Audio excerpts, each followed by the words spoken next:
Γεια σας, καλώς ήρθατε στην κουζίνα μου. Σήμερα φτιάχνουμε μια ιδιαίτερη πίτα με κρεμμύδια και μανιτάρια, φανταστική. Μια κρεμμυδομανιταρόπιτα θα έλεγα ή μανιταροκρεμμυδόπιτα, ό,τι σας αρέσει εσάς.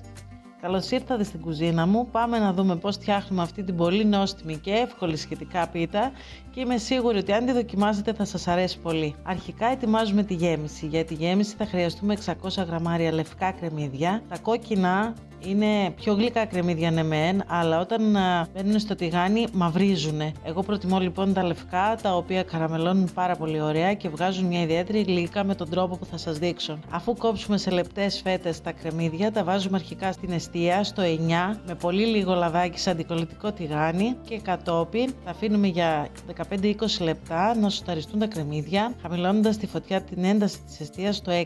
Θα ρίξουμε 250 γραμμάρια μανιτάρια και ένα κύβο κνόρ αν θέλουμε για νοστιμιά ή νοστιμιά, ό,τι σας αρέσει εσάς. Από πού μας παρακολουθείτε, γράψτε μου στα σχόλια, θα χαρώ πολύ. Βάζουμε και τα μανιτάρια, αφήνουμε την ένταση της εστίας στο 6 και θα περιμένουμε για κάνα 20 λεπτό περίπου να καραμελώσουν τα κρεμμύδια και να βγάλουν τα μανιτάρια και τα κρεμμύδια τα υγρά του. Τα μανιτάρια μου έχουν αλλάξει χρώμα γιατί είχα στην κατάψυξη. Αυτό κάνουμε και αυτό. Θα προσθέσουμε 200 γραμμάρια τυρί κρέμα light ή full λιπαρά, ό,τι θέλετε εσείς, και χωρίς να προσθέσουμε καθόλου νερό ή άλλη λιπαρή ουσία όπως λάδι ή βούτυρο, θα ανακατέψουμε πολύ καλά με μία σπάτουλα και εφόσον το ξαναλέω το τηγάνι σας είναι αντικολλητικό, θα γίνουν όλα μαζί ένα πεντανόστιμο μείγμα. Ρίχνουμε μαϊντανό και άνηθο όσο θέλουμε, εμένα μου αρέσει με έντονα μυρωδικά, μισό ματσάκι μαϊντανό, 1/4 άνηθο. Ανακατεύουμε πολύ καλά και θα δούμε ότι αρχίσει και δένει το μείγμα με το τυρί κρέμα και γίνεται ένα πολύ ωραίο μείγμα. Αφήνουμε τη γέμισή μας στην άκρη να κρυώσει πολύ καλά. Θα χρειαστούμε μια συσκευασία με φύλλο κουρού. Εγώ εδώ χρησιμοποιώ το κανάκι, μπορείτε να πάρετε βέβαια όποια μάρκα και όποια εταιρεία σας βολεύει εσάς. Σε ένα αντικολλητικό ταψάκι εξίσου θα βάλουμε το ένα τεμάχιο, το ένα κομμάτι του φύλλου, 2 φύλλα έχει μέσα το πακέτο. Θα βάλουμε τη γέμιση η οποία πρέπει οπωσδήποτε να έχει κρυώσει για να μην χαλάσει το φύλλο της πίτας αυτό από κάτω. Απλώνουμε τη γέμιση σε όλη την επιφάνεια. Βλέπετε το φύλλο μου εξέχει γύρω γύρω. Θα βάλω και το δεύτερο φύλλο εφόσον πρώτα ρίξω 200 γραμμάρια μοτσαρέλα, το σκληρό τυρί, αυτό που λιώνει πάρα πολύ ωραία.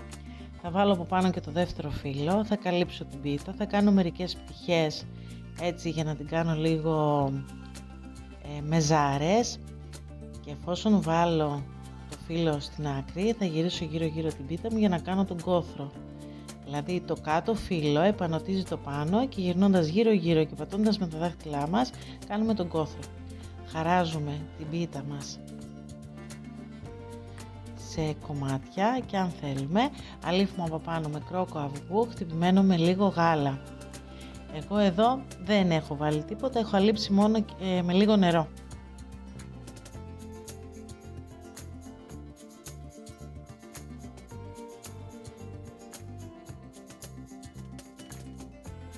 Ψήνουμε στις αντιστάσεις τους 180 βαθμούς για 30-40 λεπτά ανάλογα τη δύναμη του φούρνου μας και μάλιστα την ξέχασα παραπάνω και ξεροψήθηκε. Είδατε τι χρώμα έχει πάρει. Είναι μια πολύ ωραία και νόστιμη πίτα, ιδιαίτερη γευστικά.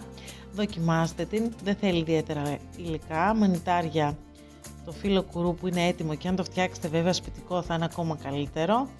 Δοκιμάστε αυτή την πίτα, περιμένω να μου πείτε στα σχόλια πώς σας φάνηκε. Μην ξεχνάτε να κάνετε εγγραφή στο κανάλι μου, με βοηθάτε ιδιαίτερα όταν πατάτε like στο βίντεο και όταν μου αφήνετε μια καρδούλα στα σχόλια.